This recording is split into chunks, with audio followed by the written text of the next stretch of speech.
Atlantic মহাসাগরে এখন পর্যন্ত সবচেয়ে বড় সাদা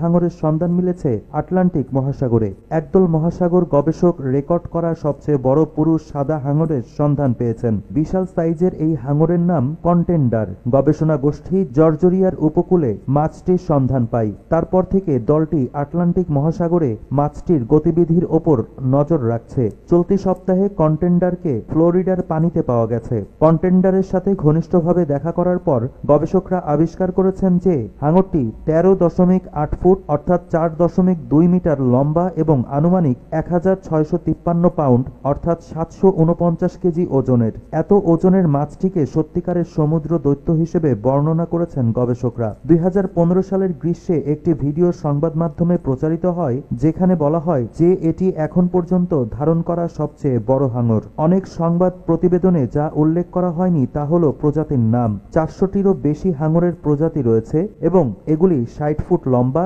তিমি হাঙর থেকে শুরু করে পিগমি হাঙর এবং ল্যান্টার্ন হাঙর পর্যন্ত বিস্তৃত, যা পূর্ণ বয়স্ক হওয়ার পরে 1 ফুটেরও কম লম্বা হয়। চিত্রায়িত সবচেয়ে বড় হাঙর আসলে একটি সাদা হাঙর ছিল, যা একটি দুর্দান্ত সাদা হাঙর নামেও পরিচিত।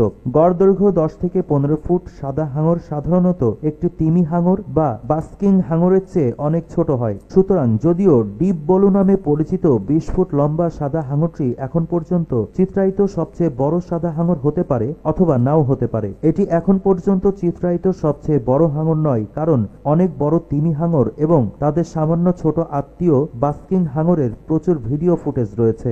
ধরা পড়া সবচেয়ে বড় হাঙর। ইন্টারন্যাশনাল গেম ফিশ অ্যাসোসিয়েশনের মতে অস্ট্রেলিয়ার সেডুনা থেকে ধরা পড়েছে সবচেয়ে বড় হাঙর। এই হাঙরের ওজন ছিল 2664 পাউন্ড।